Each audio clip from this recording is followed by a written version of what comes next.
Welcome to the channel. This is Daisy X Machina, the drag queen detective who investigates all things speculative in science fiction, fantasy, and horror. And we have Frank, what's up?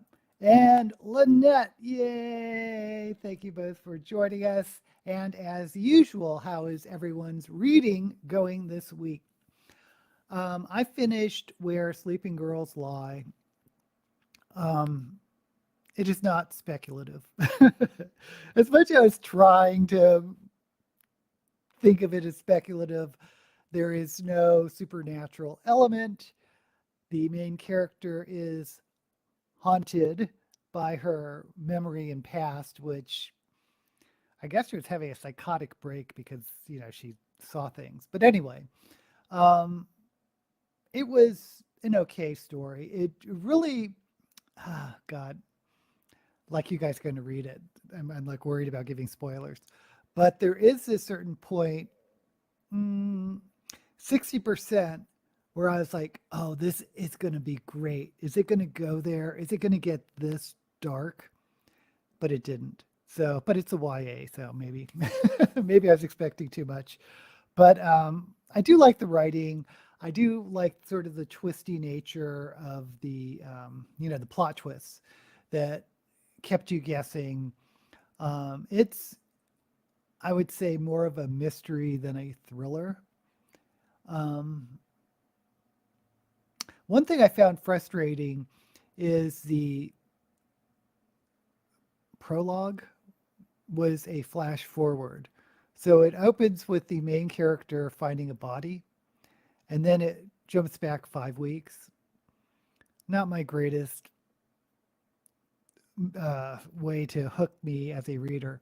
But anyway, so like around the midpoint, there was this big party, and it's like, oh, she found a body in the first chapter at a party. So this must be it. It wasn't it. Then I had to wait more to get to the real party or to the other party where she finds the body. Anyway, uh, if you like young adult mysteries, this is probably you might want to check it out. Her just going by like the mystery standard, her first debut, Ace of Spades, might be a little bit more interesting to you. There is a lot of trigger warnings in the sexual assault department. But anyway, at least I'm done. At least I'm done. What a way to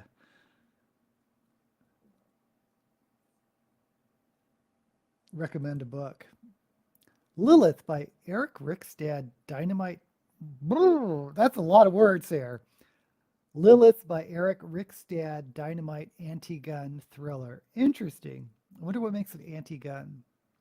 Of course, Lilith, I keep thinking of the McGregor, the fantasy that predated Lord of the Rings that was part of J.R. Tolkien's inspiration. Haven't done much reading this week because one of my close friends, oh no, that the same thing happened to me. A close friend of mine, Christine, passed away. She's only like 65, which isn't that old. But yeah, a couple weeks ago, she had a friend of mine called me and says, Christina had a stroke. And then the next thing I knew, she passed away. It just goes to show how fragile, life is. So unexpected. I'm so sorry you're going through that, Lynette. And I definitely understand what it means. Christine and I haven't lived, when I lived in San Francisco on Haight Street, long time ago in the 90s, we hung out quite a bit because we lived a couple blocks away from each other. But she had moved to Nevada, or not Nevada. She moved to Arizona before I moved to Nevada. So, yeah.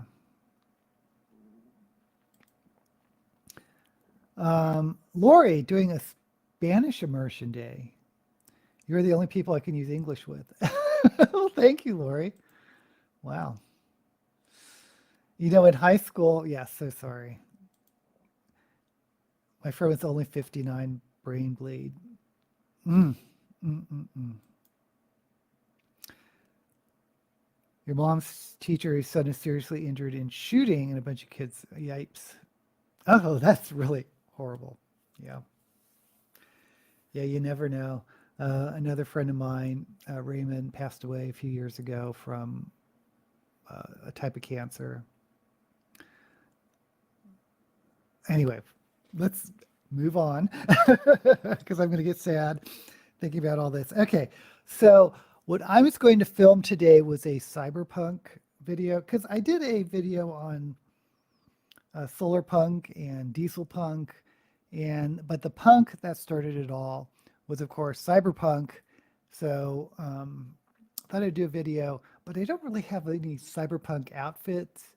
And for makeup, I was like, what should I do? Should I just do a normal makeup or should I do something like silver and black? So let's start off with black. I'll do a lot of black, but I don't know if I'm going to add color or not.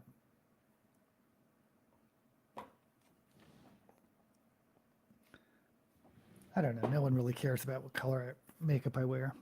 But thinking about cyberpunk, I don't know what I'm even going to wear for cyberpunk.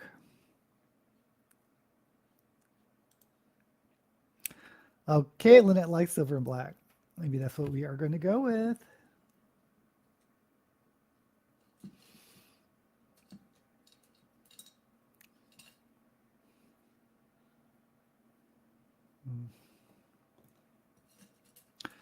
So question, do you guys like cyberpunk?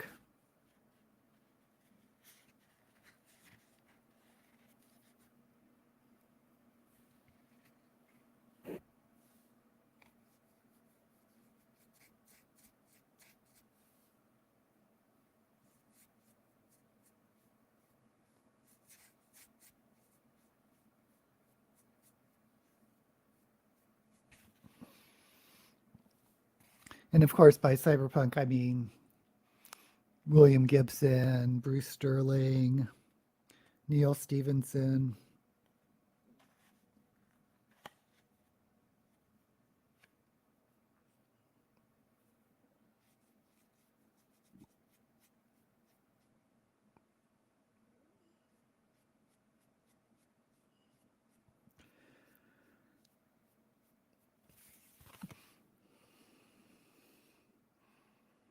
Oh, that it's not even.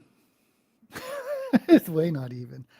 Okay, let me see. I did this here. This side, I'm going to have to bring this side. Oh boy.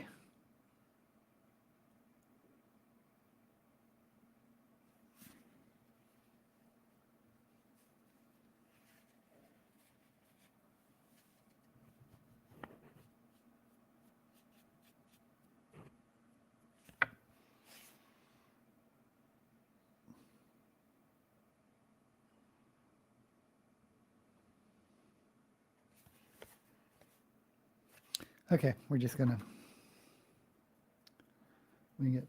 I noticed what makes me a really bad booktuber is I don't usually have things to show, but because I've been reading ebooks for so many years now that anything new I read, I don't, it's digital, so I don't have anything to show.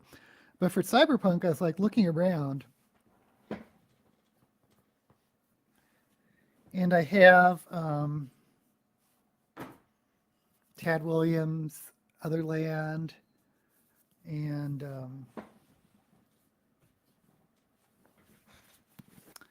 Mona Lisa Overdrive, and Snow Crash. So I can actually show books and during video.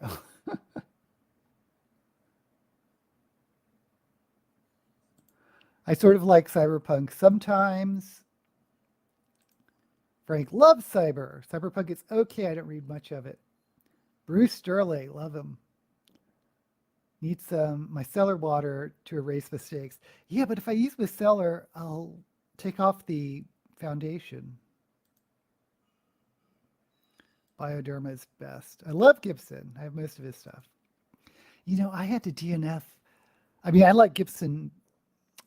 Well, I haven't read him since like the Mona Lisa Overdrive, but I picked up a book called The Peripheral, and I just couldn't get into it. I DNF'd it. I really thought I would love it, but not so much. Okay, anyway.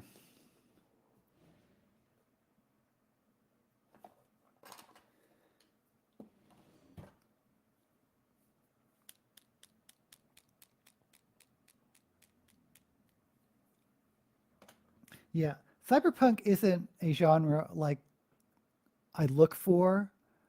Like I don't go out of my way to look for cyberpunk. I definitely did Gibson because at the time during the 80s, it was getting so much hype. I had to see what was people were talking about it or what people were talking about. And of course, I really loved the Neuromancer and his first couple books. And then I read a couple others, but I was normally at that time anyway was drawn to fantasy and other genres. But so in other words, I like cyberpunk.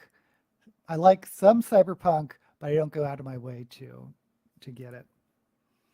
And the other cyberpunk I got, I thought I would really like was the Werner Vinge Gravity's End, Rainbow's End, something like that.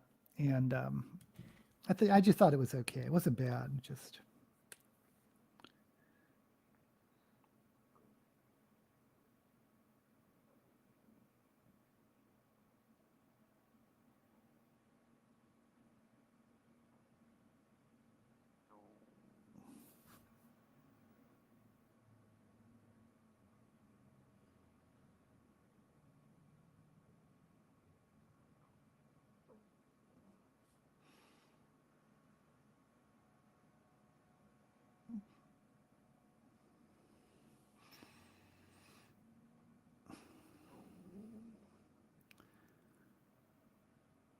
kind of want this to go way up.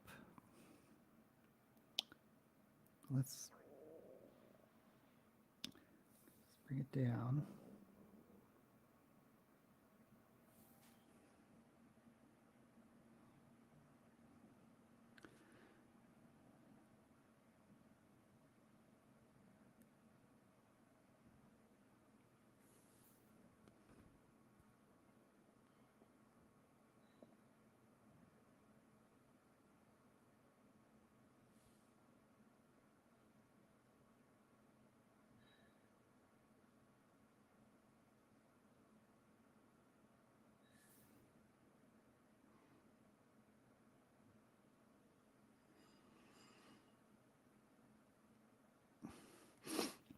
Okay, I think I will use some of my cellar water to knock off this, uh, whatever I just did.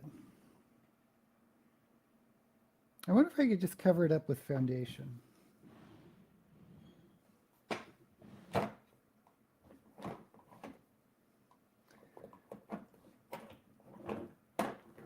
Okay, I'm going to attempt to cover this up just with a little bit of foundation.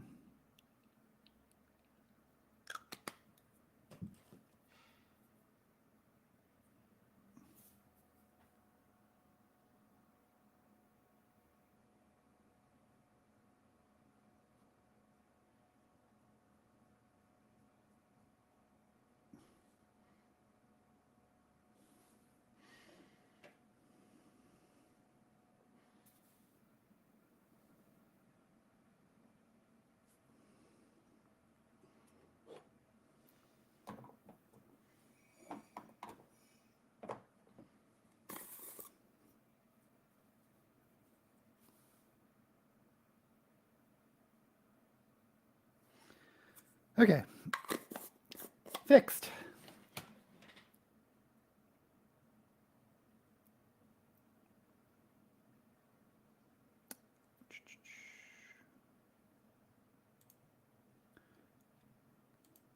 Snow Crash made, yes, Snow Crash was Neil Stephenson's claim to fame. It's on your TBR list. You know, I was reading, like when I was doing my research for Cyberpunk, on Wikipedia, it said Snow Crash was a satire of cyberpunk. And I don't know if I agree with that, if it's a satire. I know some of the names are satirical, like the protagonist is hero protagonist. His first name is Hiro, Hiro. and his last name is Protagonist. And there's little things like that. So there's humor in Snow Crash, but I don't know if it was real satire of cyberpunk. But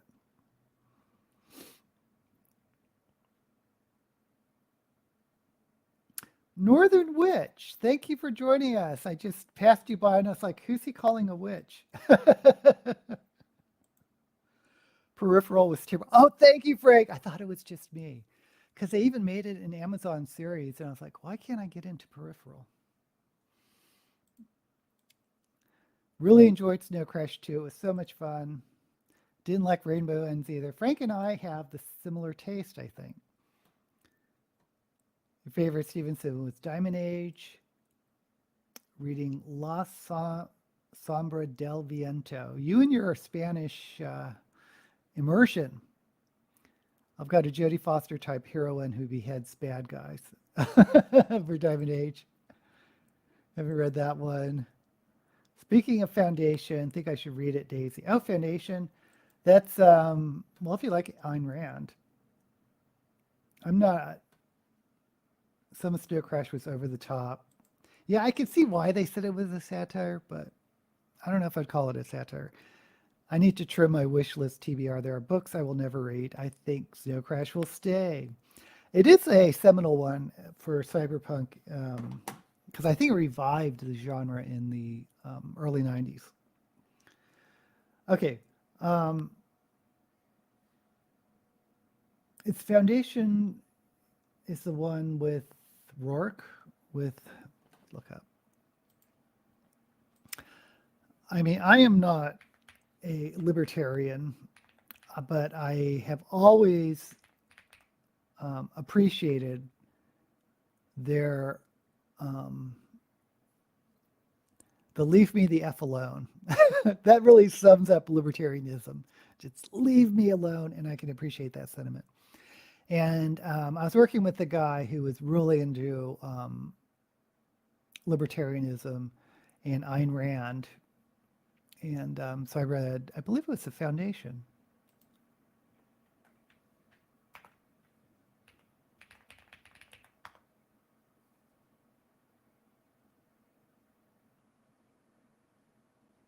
This should not be hard to look up.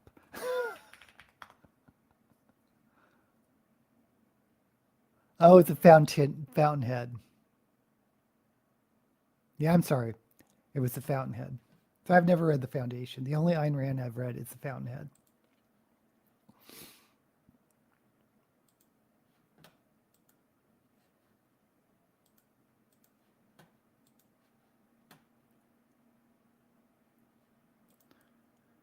Heard Foundation is dull. Oh, wait a second. God, I am so out of it. You're thinking of Asimov's Foundation trilogy. I love the Foundation trilogy. Why was I thinking of Ayn Rand? You know why? It's on my brain because I saw this article that Frank Capra did the Godfather. He financed his own movie. He spent, I don't know how many millions and millions of dollars out of his own pocket to make this movie. And it's a not far future, but a near future story about architects. So I was thinking, oh, that sounds like The Fountainhead. But the sad thing about that is he can't get a distributor. Like none of the major studios wanted to put in the money to distribute the movie that's already been paid for. So the problem with libertarianism is that it seems to be the gateway to the right wing. I can't stand Ayn Rand. Okay, I need to do some blending here.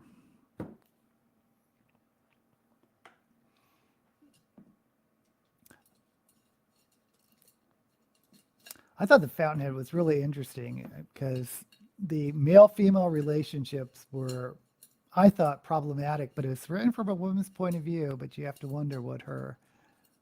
You just had to wonder about Ayn Rand.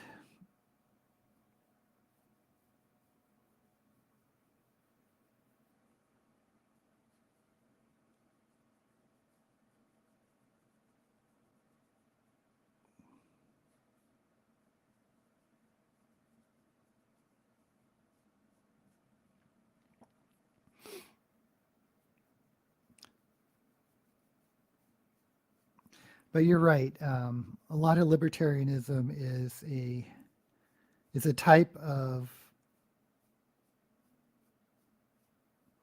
um, right wing ideology. Although in some ways it's liberal. I mean, on social issues, it's like very, very liberal. But on economic issues, it's way um, conservative. I should say pro capitalist.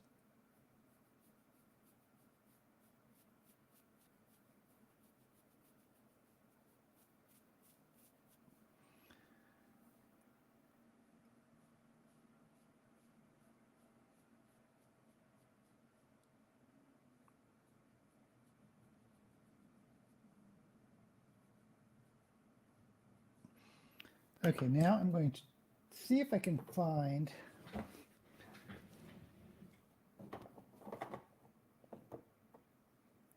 I thought I had some gray eyeshadow.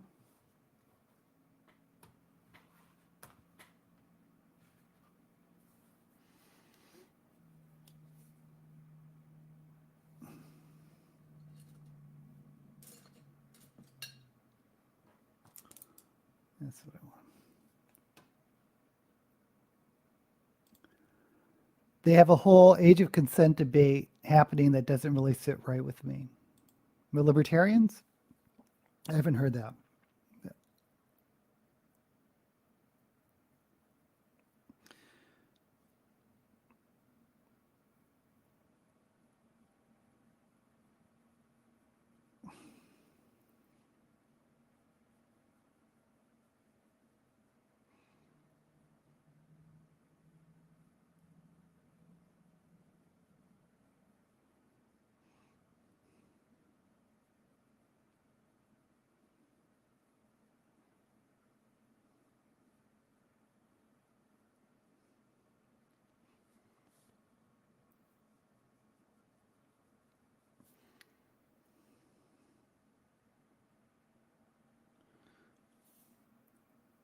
Well, this gray is not blending with the black, which is weird.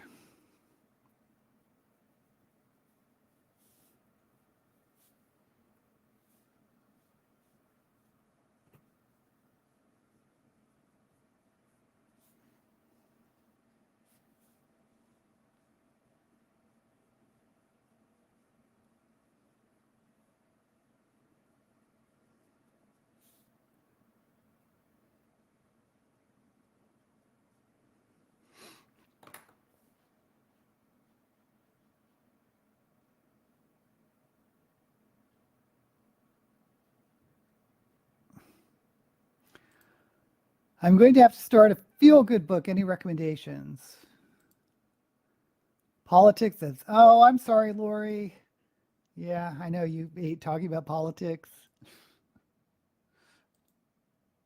Late. Oh, hey, Evie. Thank you for joining. Late, you're here. Hubby and I were watching the second episode of Fallout. He loves the show, and I just don't care about it. I don't know it. Is it really political? Yeah, it's more philosophical, I guess.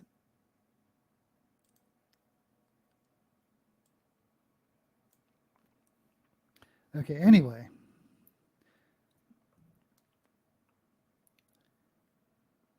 I hope you're still here, Lori, but I understand if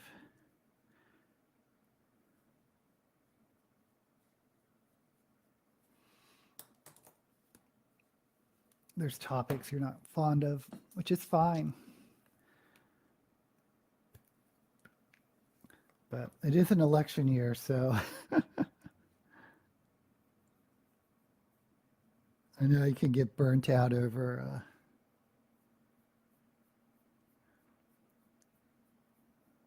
certain topics. But speaking of libertarianism, you do find that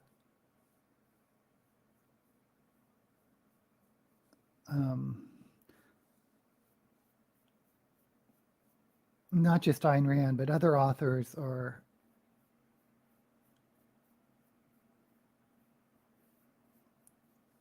insert their libertarian leanings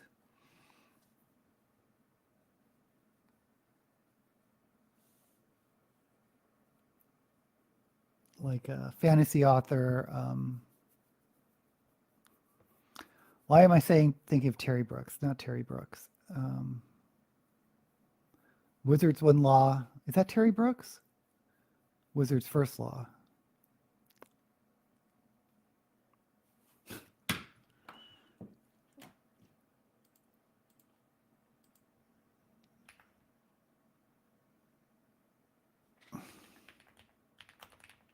Wizard's First Rule by Terry Goodkin. Oh man, that was annoying. I'm sure you already mentioned it, but what are you filming today? And what is everyone reading? Good kid, thank you. I knew Brooks was wrong. I am filming a cyberpunk video, I believe, which is why I'm trying to do something black and gray because I don't really have any cyberpunk outfits.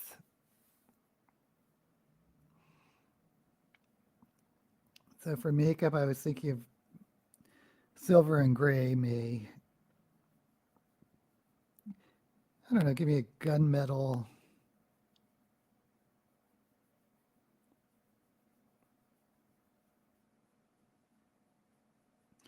Type vibe.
I don't know what I'm doing.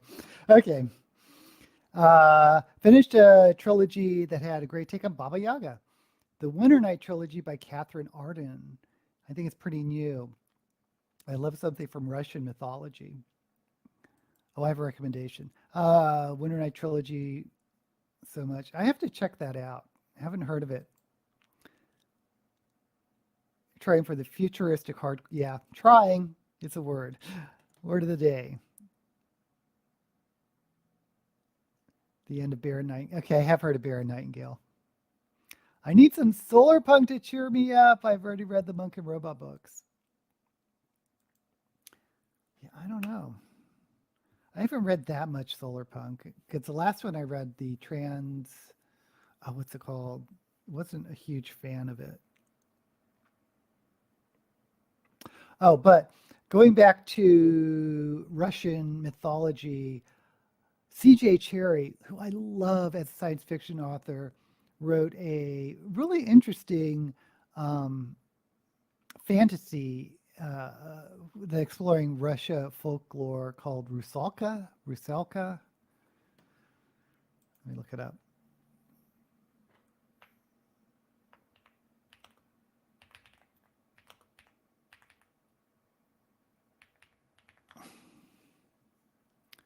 Rusalka, Rusalka.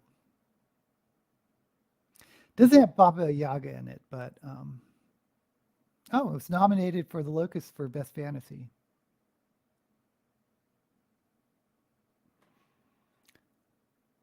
That's an oldie.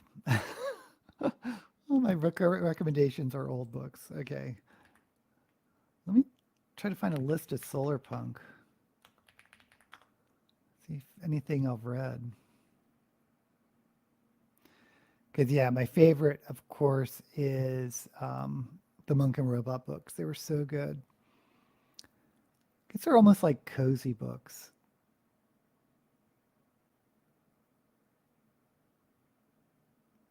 Oh, they list The Dispossessed by Ursula K. Le Guin.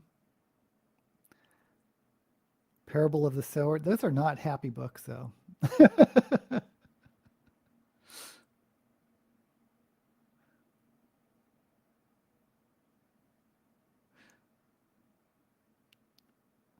But you know what? If you want a feel good book, read something else by Becky Chambers.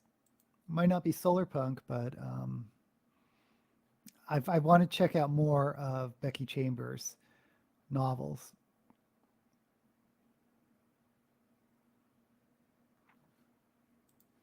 Okay, so I'm just going to jump into. Oh, I need to get some water. That's what I forgot. Hold on.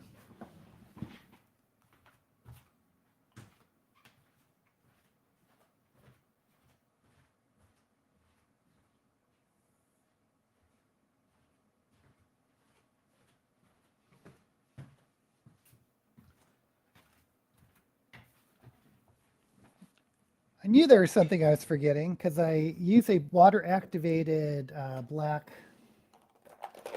chroma cake, but it needs water to activate.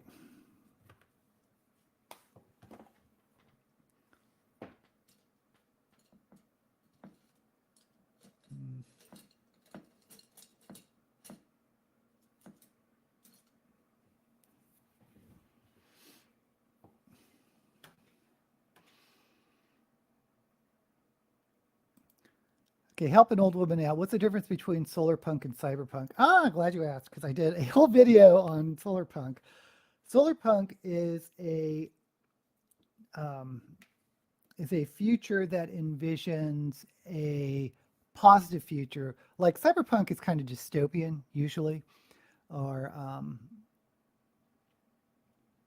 at least has sort of an excess of technology that's uh, can corrupt the individuality. Anyway, solar punk is just the opposite of it. It envisions a future that is bright, that solves the problem of ecological disaster. That you know how like Star Trek envisions a society that was post-racial. Well, solar punk is like post climate change, and where there is a harmony between technology and nature. House with Chicken Legs is Baba Yaga book. I have 70 pages of She is the Darkness, and I have only 2 books left in the Black Company series, if you don't count Port of Shadows. I'm so glad that you like that series, Evie. Glenn Cook mentioned in her interview has already written 3 new books in the Black Company series. Actually, Lynette, you may like the original Black Company trilogy. It's anti-hero, but I think the writing is so fun. The characters are so fun. Cyberpunk is, yeah, dark. So we're cyberpunk is dark, solar punk is light. Utopian as opposed to dystopian. Exactly. Exactly. Which makes the Monk and Robot books um, not really be plot driven. It doesn't really, there's no like big conflict because it's set in a utopian society. The only Becky Chambers book I have read is To Be Taught If Fortunate. Utopian books are dwarfed by dystopian, which actually makes sense because stories usually that are driven by plot have conflict. And it's easier to have conflict in dystopian settings than utopian.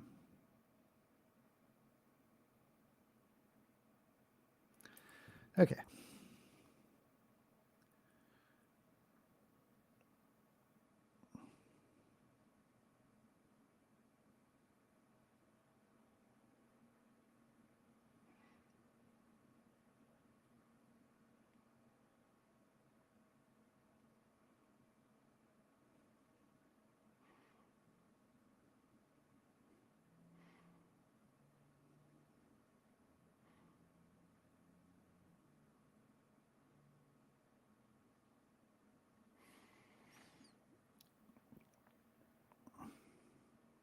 think I may cover my whole lid with black. I usually don't do that anymore.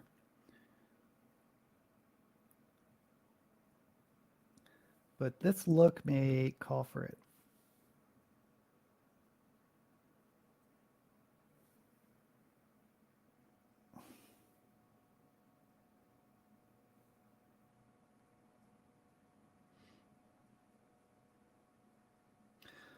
Oh, Lynette, have you read the bone or the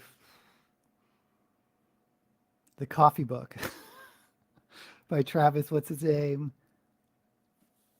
Because there's a sequel out now of that too, but it's called A Cozy Fantasy. Shoot, what's it called? Coffee and something. Lattes and Legends and Lattes. But the sequel of that is out too. If you haven't read either of those,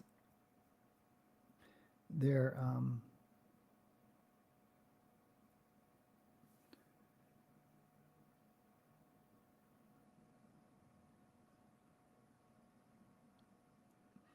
a new type of genre actually that's out now called cozy fantasy.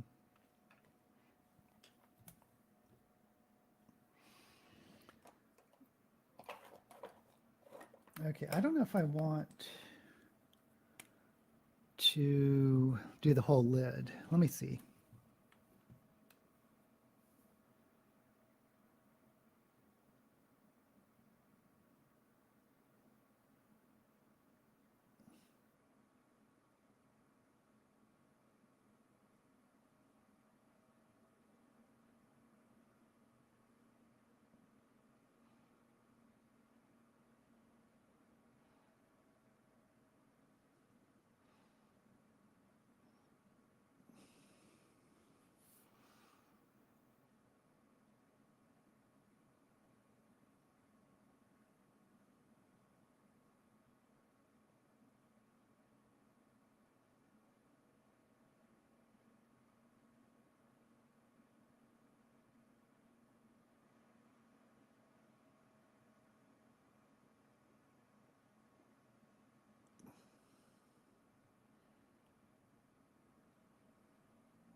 Kind of can't decide.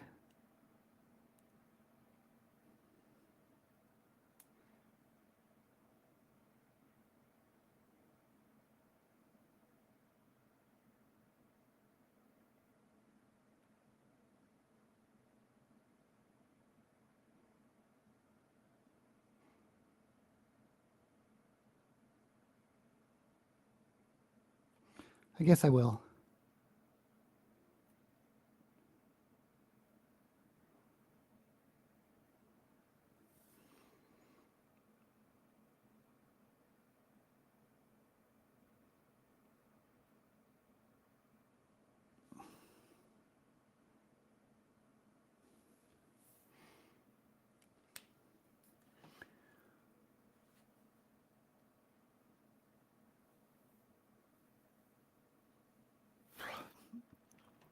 Glenn Cook is the best at character voice and dialogue. The antics of One Eye and Goblin seen through Kirk. Yes.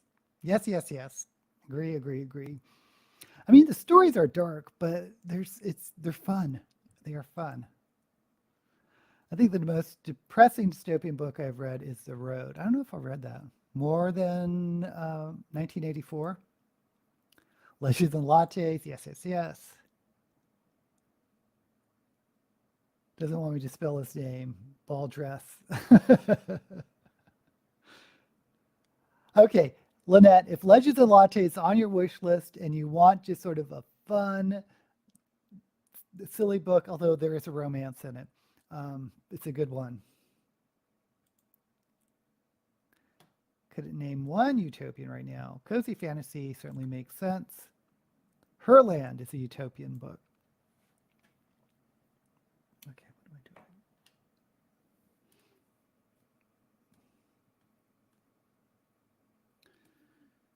I think all Star Trek, um, I think the Federation, at least as Gene Roddenberry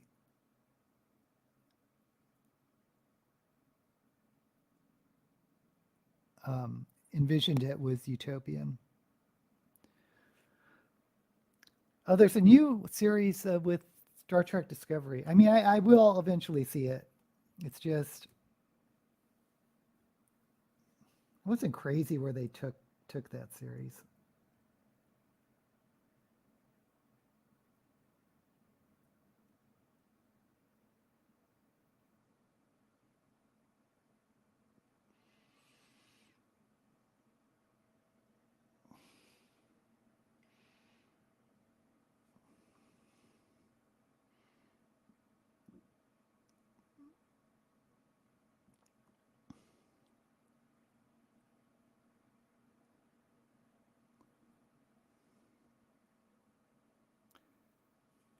Anyway, cozy fantasy comes from a cozy mystery,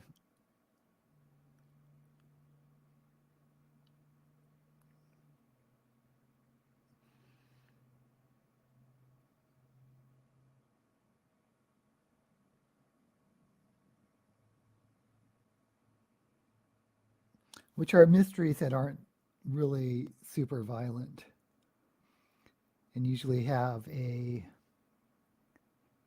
um, a detective type that's, like a Miss Marple or Jessica Fletcher.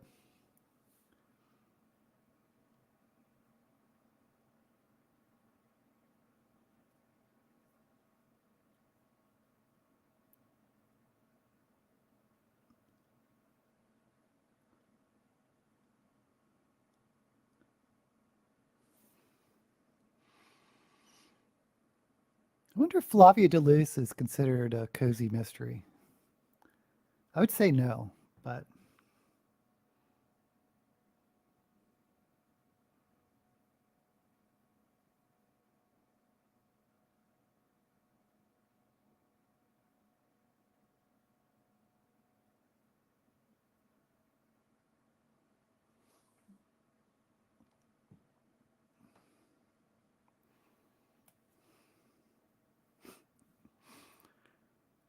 oh, this look.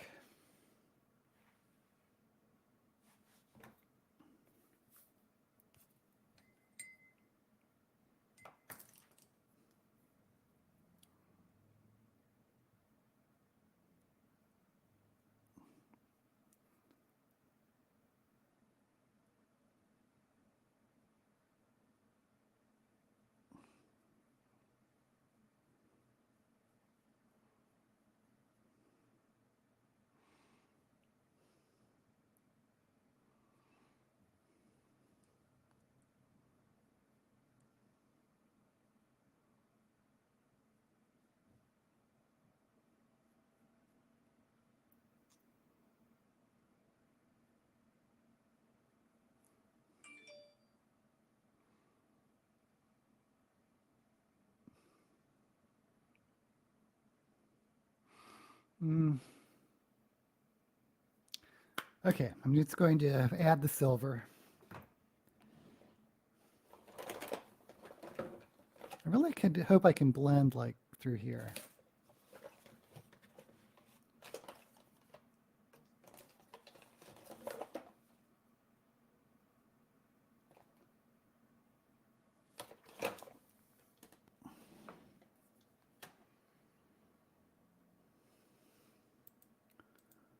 Uh, Modern Utopia by H.G. Wells, but I've never read that one.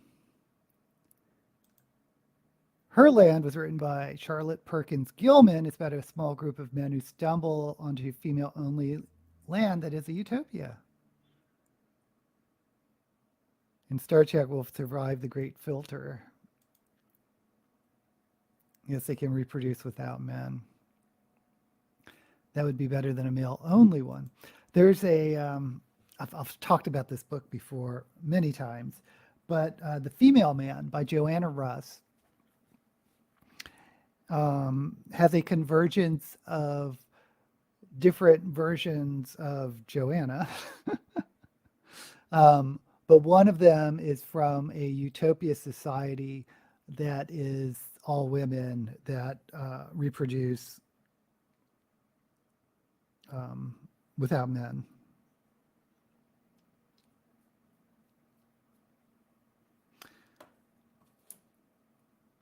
It's really a landmark feminist novel of the 70s.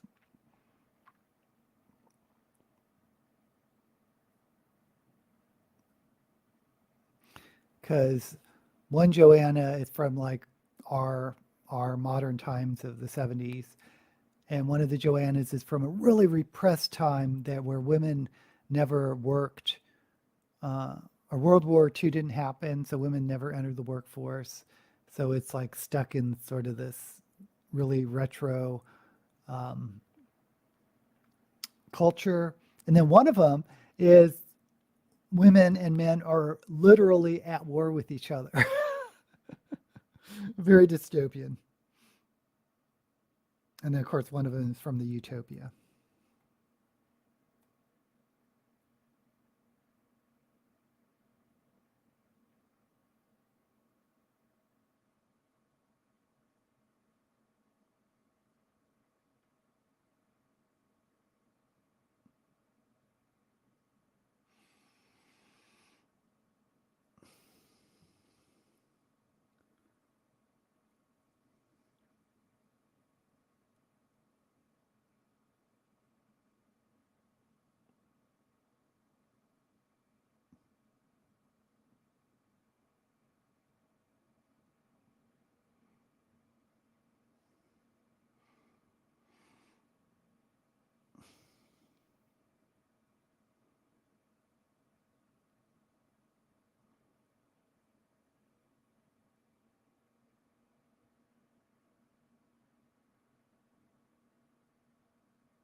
Okay, let me.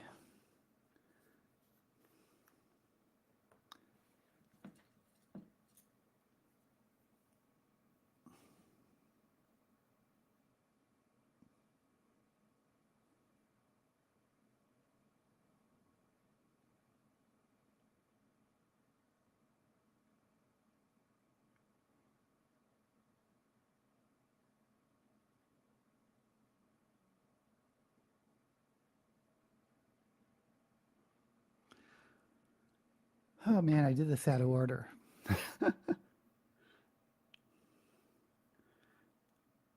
I should have put the silver on before I did the black lid, but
okay.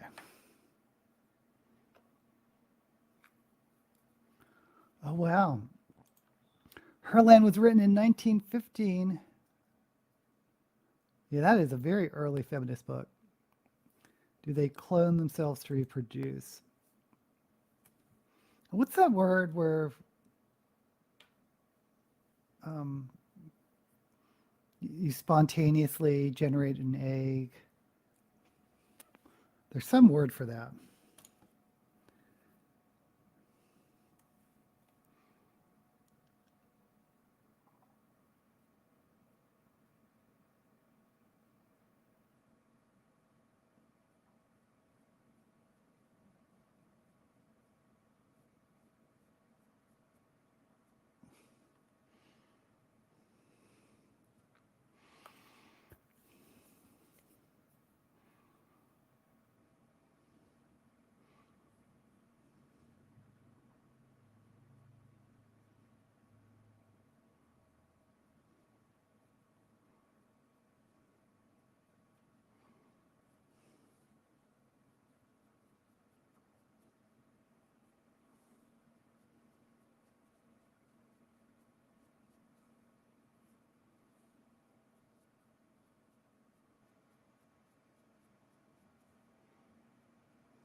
I'm trying to fix my mistake.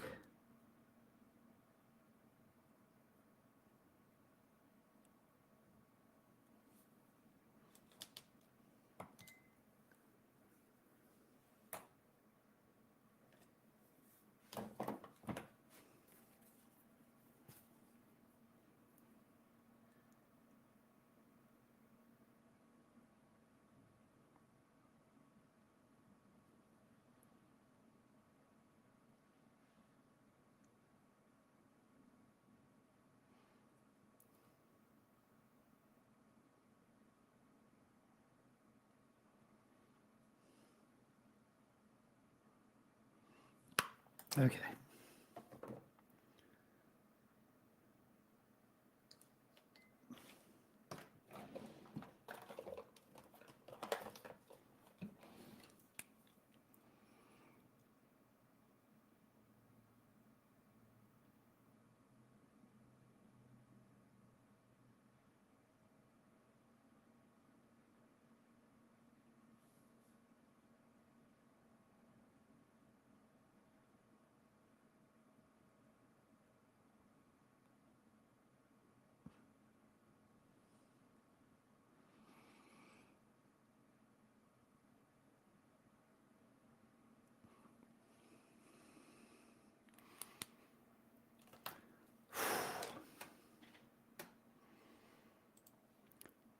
I think having to put makeup on every day would be worse than having to shave. Well, yeah.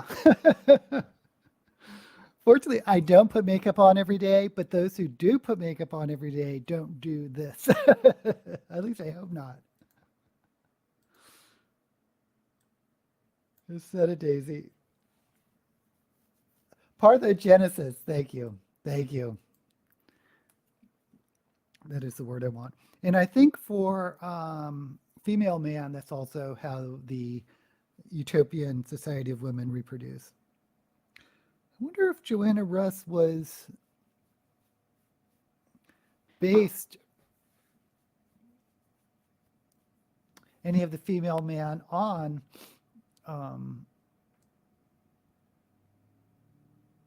Herland by Charlotte Perkins. Wouldn't surprise me.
Is it my imagination or does this look gold?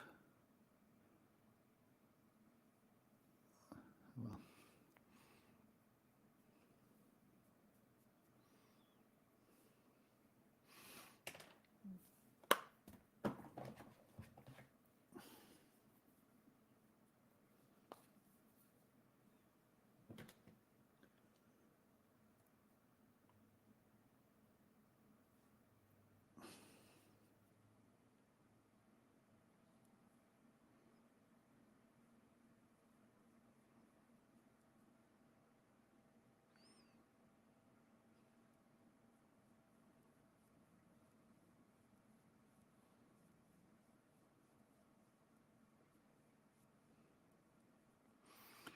okay, well, I'm going to call the eyes done.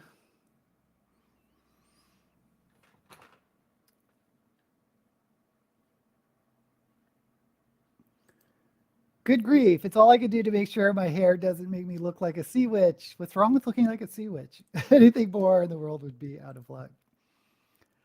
I just found this quote. Her land has always been the most enduring of utopian fantasies. Joanna Russ. So you definitely read it.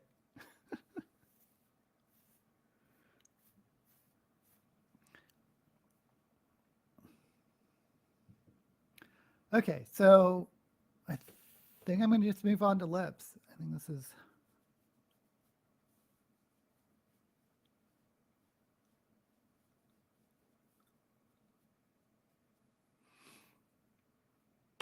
I can do black lips, like all black.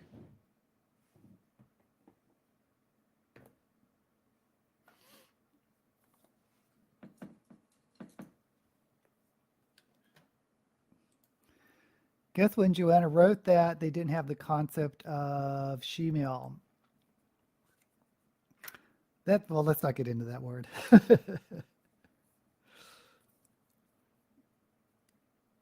I mean, that word has been around as sort of a derogatory term for trans women for a while now, but it's weird because sometimes it was used in the trans community not as derogatory.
Oh my gosh, I'm having a bad lip day.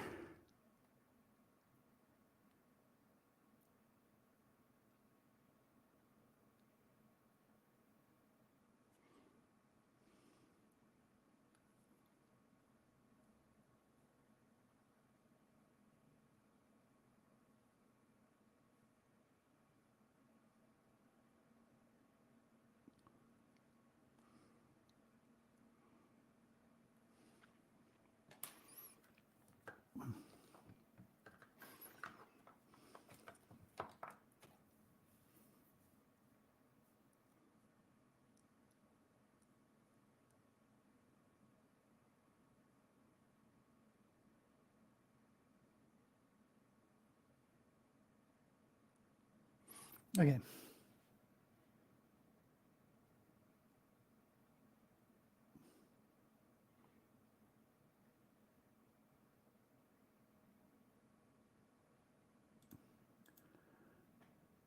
What's a sea witch? Sea witch is what my daughter calls me when my hair is particularly wild. Yeah, Ursula from Little Mermaid. I might include a category for transgender literature in my reading challenge next year. Black lips are kind of scary. of the term. Yeah, it's probably not a great idea to use it. She's supposed to look severe, sleek. It's for a cyber. Yes, it's supposed to be cyberpunk. And I think I have. Yes, I do have black lipstick. This hasn't been opened.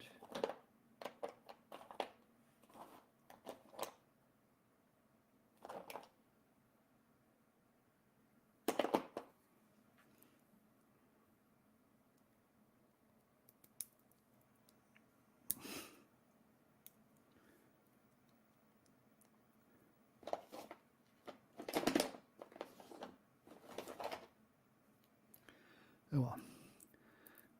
I'm gonna get mad if I'm opening up this lipstick and I already have a black lipstick open. But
okay.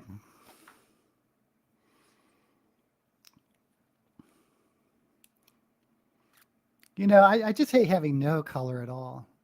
I may put mm, a topper on this black.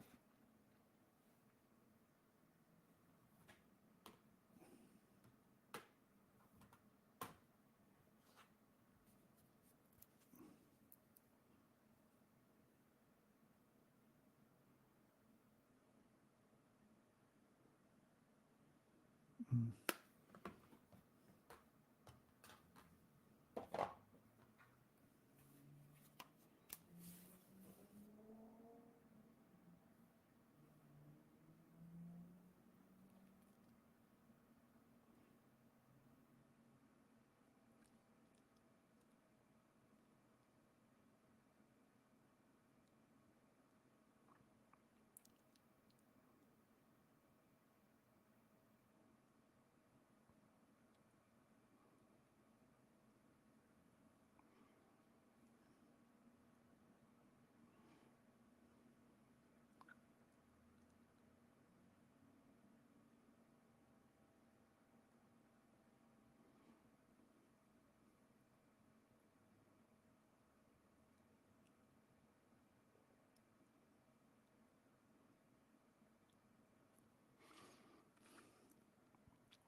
Yeah, it's supposed to give a little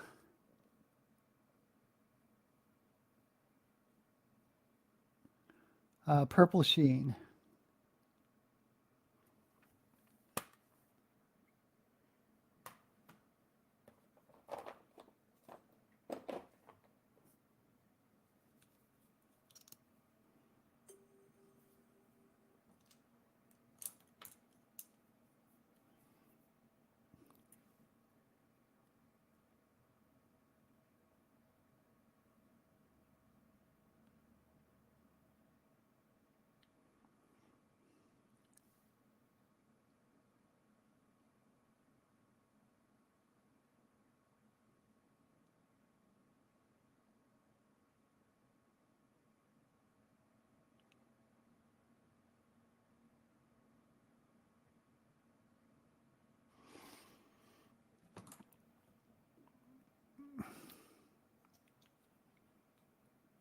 I think we're just going to go for it. We're just going to go for it.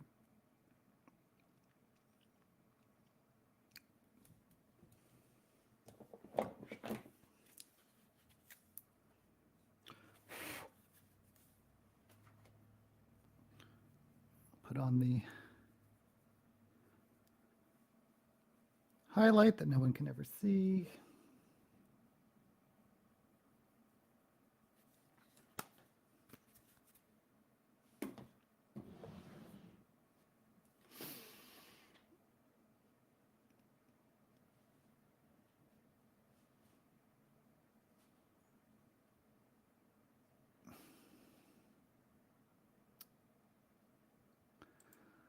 Booktuber Bookish Texan is really into translit, even though he's straight.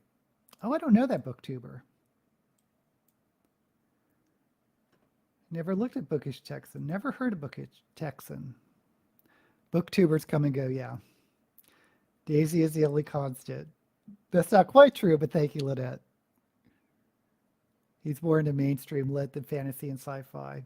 Yeah, I'm really only into fantasy and sci-fi, even though I read Where Sleeping Girls Lie, which is, I thought it was going to be a horror. I was so hoping it was a horror, but it's not a horror. Lynette reads about a quarter of which is speculative. That's kind of interesting, Lynette. There's a song called Woman of Constant Sorrow. Hey, Carlson! Yes, hopefully on Wednesday we will have a cyberpunk video. Although I may change my release dates to Thursdays. Just to give me a little extra time to edit a video.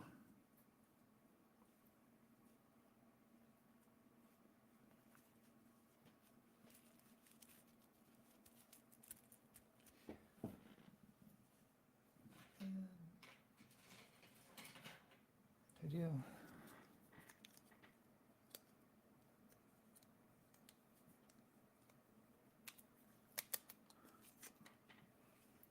Small sparkly earrings. Or not.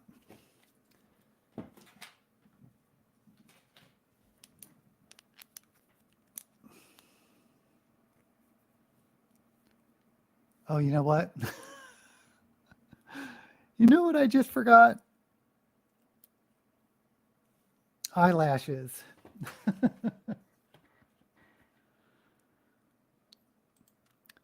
Books and Bow. Oh, I love Books and Bow. She's trans, has great taste. Yep. Yeah, Shelf It or Shove It later this month. And let's go crazy and put on eyelashes.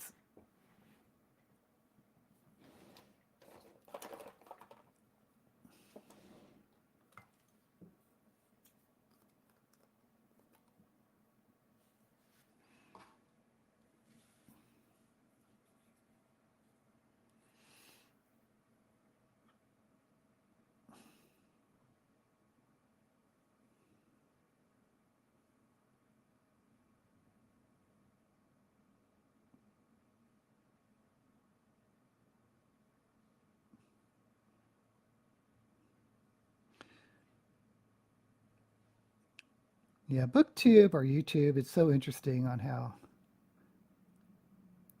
you can definitely find niche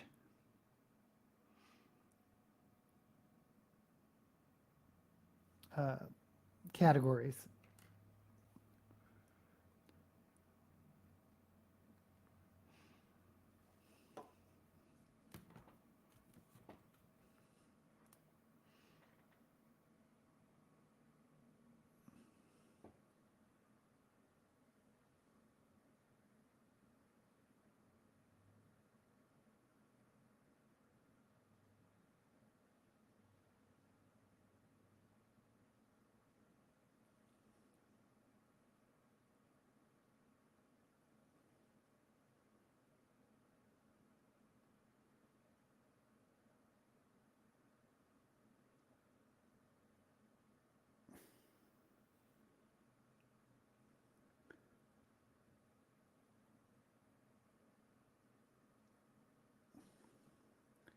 Oh man, I just screwed up this eyelash.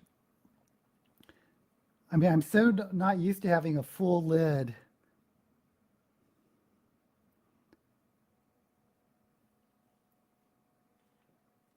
Of black that I put it in the wrong place.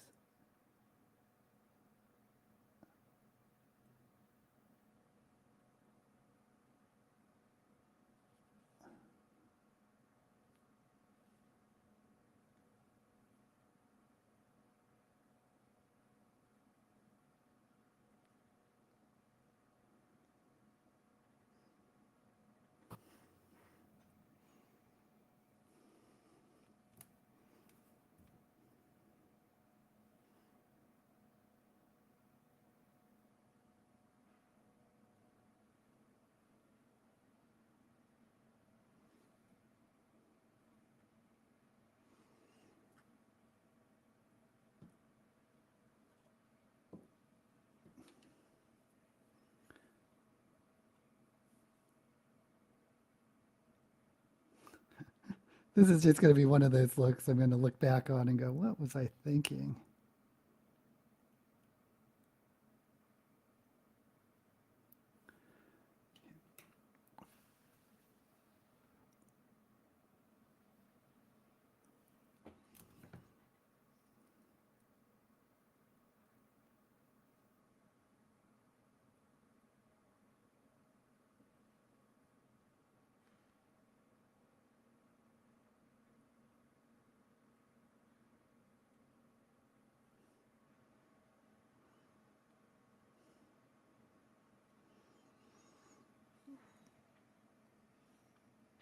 Okay.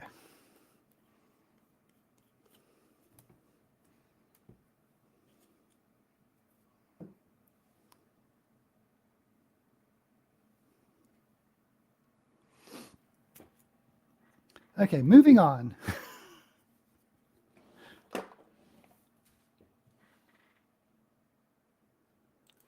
I read sci-fi and fantasy most of the time too. I'm willing to read other things, but I'm most comfortable with sci-fi and fantasy.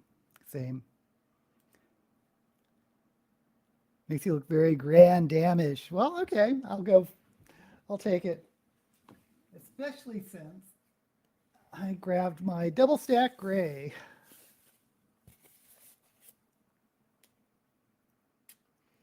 And I also really like horror, but I've never read as much horror as I have fantasy or science fiction.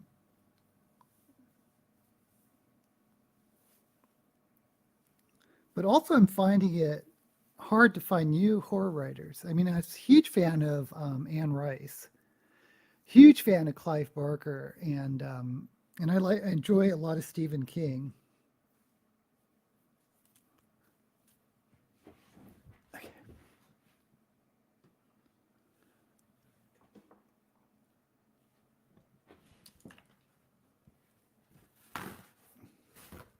And I've read Dean Koontz back in the day, but I haven't found any new horror writers. I really didn't like. Oh, who wrote Dead Indians? Whatever that. I didn't like that book. I thought I would.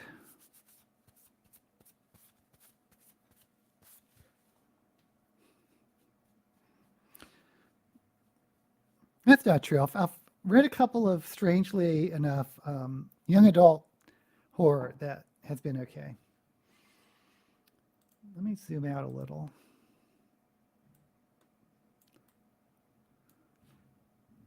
I'm sure you're dying to see the whole look.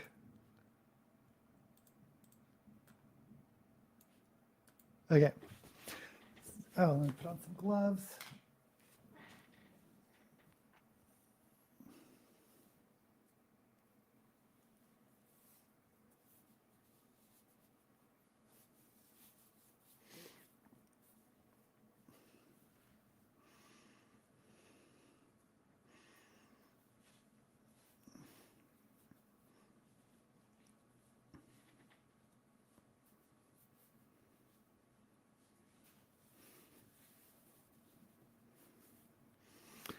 And there we have The final look. Voila. So yeah, I tried to go with the black and silver look. Um, I guess it looks okay. We'll see how it looks in the video. Um, in StreamYard, I don't have a subscription to have like the high definition look. So what you're seeing is isn't great quality, but we'll see.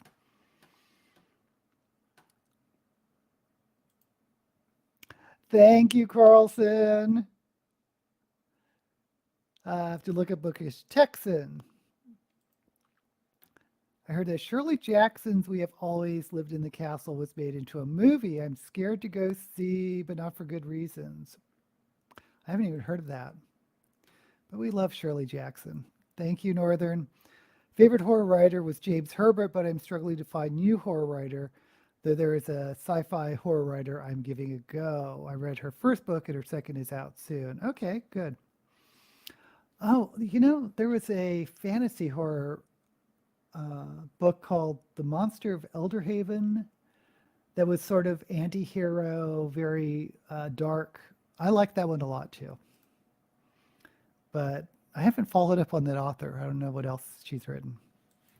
Okay, guys, yes, Shirley Jackson is a classic, as am I. And I'm going to go off and film a video on Cyberpunk. I should be back next week.